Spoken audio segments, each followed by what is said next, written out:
என்னுடைய பேர் ஜெபசிங், திருநெல்வேலி. இன்னைக்கு தண்டனை அறிவிப்பதாக நீதிபதிகள் அறிவித்திருந்தார்கள். இன்று காலை வழக்கு ஆரம்பித்தவுடன் எதிரிகள் அனைவரும் ஆஜர்படுத்தப்பட்டனர்.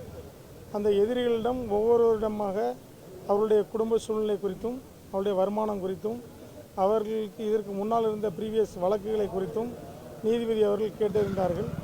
அதில் A1 ஸ்ரீதர் தனக்கு ஒரே ஒரு மகள் இருப்பதாகவும் வயதான தாயார் இருப்பதாகவும் கூறினார். அவர்களுடைய சம்பளத்தை குறியீடு செய்து கொண்டார்கள். அதுபோக இதுக்கு முன்னால் வழக்கு எதுவும் இருக்கிறதா என்று கேட்டார்கள். வழக்கு எதுவும் இல்லை என்று சொன்னார்.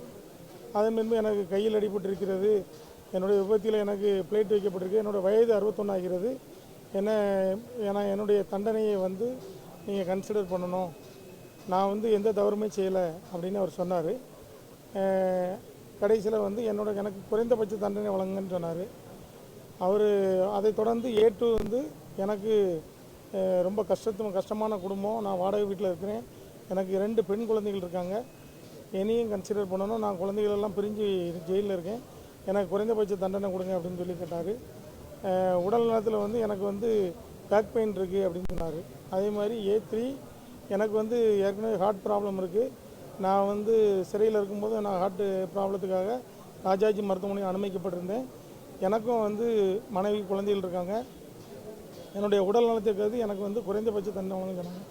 இதே மாதிரி அனைத்து காவலர்களும் தங்களுடைய உடல்நிலையையும் தன்னுடைய குடும்ப சூழ்நிலையும் சொன்னாங்க. இதையெல்லாம் குறித்து கொண்ட நீதிபதி அவர்கள் எதிரி தரப்பு வழக்கறிஞர்களுடைய வாதத்தை கேட்டார்கள். அனைத்து வழக்கறிஞர்களுடைய வாதம் முடிவடைந்து விட்டது.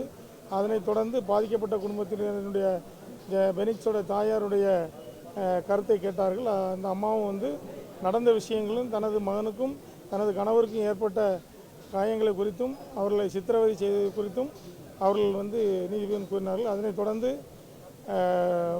விக்டிமோட வழக்கறிஞர் ரூபஸ் அவர்கள் அந்த ரேர் கேஸ் என்பதை பற்றி மிக விரிவாக எடுத்துரைத்தார்.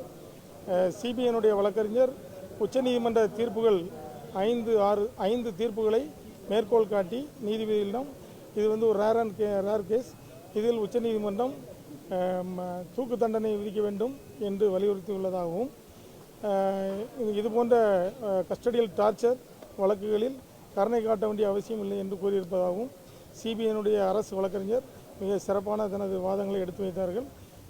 இன்று அனைவருடைய வாதங்களும் முடிவடைந்த நிலையில் மீண்டும் திங்கட்கிழமைக்காக தண்டனை விவரம் அறிக்கையிடும் என்று நீதிபதி வழக்கை ஒத்தி வைத்துள்ளார்.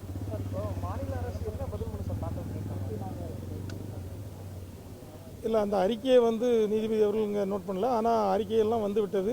அதனால் இன்று எதிரிகளுடைய கருத்துக்களை மட்டும் குறிப்பிடுத்தி கொண்டு வாதத்தை கேட்டுவிட்டார். இல்லை, மத்திய அரசு பதில் மனு தாக்கல் பண்ண சொல்லி கேட்டிருந்தாங்க. அது அவங்க நீதிபதி அவங்க இன்னும் அறிக்கை தாக்கல் பண்ணலாம் சொல்லியிருந்தாங்க. அதனால தான் இப்போ ஒரு இருதரப்பு வாதத்தையும் கேட்டாரா? அது என்ன விவரம்?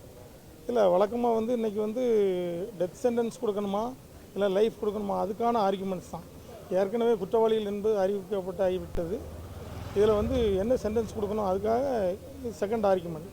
அது எதிரிகள் தரப்பு வழக்கறிஞர்கள் அவங்களுடைய வாதத்தை இதுக்கு டெத் சென்டென்ஸ் கொடுக்க வேண்டாங்கிறத தான் சொன்னாங்களே தவிர தண்டனை கொடுக்கக்கூடாதுங்கிறத சொல்லலை.